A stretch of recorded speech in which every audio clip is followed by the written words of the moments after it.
They're a threat to our very democracy. They refuse to accept the will of the people. They embrace political violence.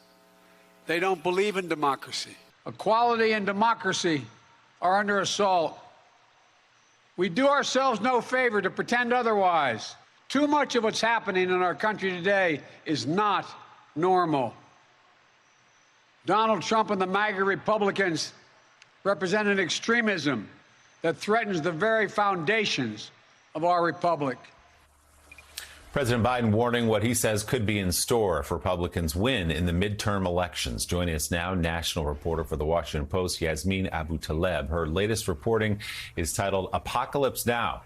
Democrats embrace a dark midterm message. Yasmeen, good morning. It's good to see you. So it seems, just watching and talking to people, that the messaging changed somewhere around the time of the Dobbs decision at the Supreme Court and the overturning of Roe versus Wade, where Democrats said, we've got an issue to run on now. I think that's right. Before that, you saw Republicans were outperforming in special elections. They were predicting this big red wave in the fall. And then, of course, the Dobbs decision changed all of that. And I think Democrats picked up on that pretty quickly, that there was so much outrage. And then they started performing much better in these special election and off-season elections. And then, of course, I mean, I think the big turning point for them that made them realize just how much momentum they might have behind this decision was the Kansas referendum in August. I think that really was eye-opening for them, that in this deep red state, you had record voter turnout in an off-season election, that women all over the country have been registering to vote in record numbers. And I think they saw this as really probably their most potent line of attack in all sorts of races, you know, races that are in very liberal enclaves, swing races, places that lean Republican. So you've seen this really in pretty much every Democratic race. Well, and Yasmeen, you know, usually, obviously, midterm elections are about, as we said, the party in power.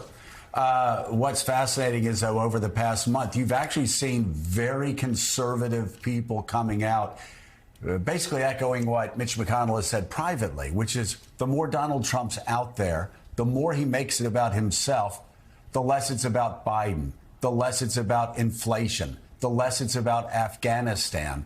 Talk about how this message, this dark message, really puts the Democrats in a position where, because Trump is out there every day and because he's pushing himself out there every day, they're almost like a resistance, even though they're the resistance party, even though they control the White House, the Senate, and the House.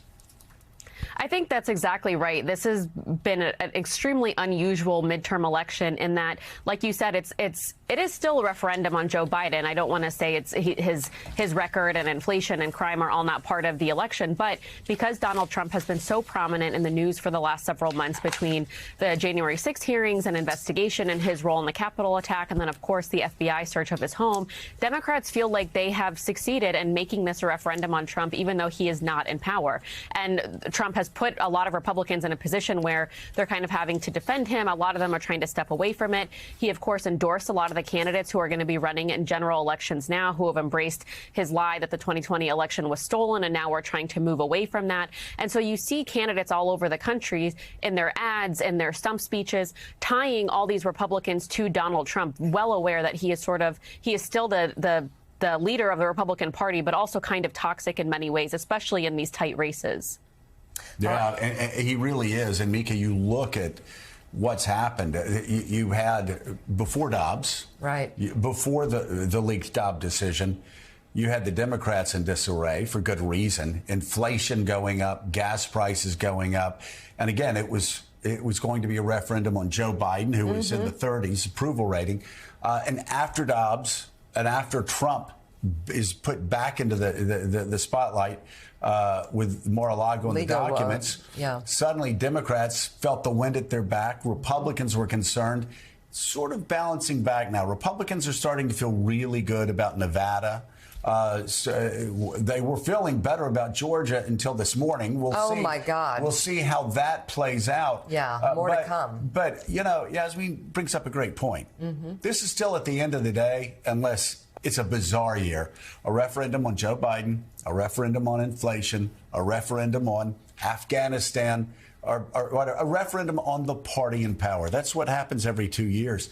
And boy, it really would be historical if instead it was a referendum on the last president. Well, it would be an earthquake. National reporter for the Washington Post, Yasmin Abu Taleb, thank you very much for being on the show this morning. We appreciate it.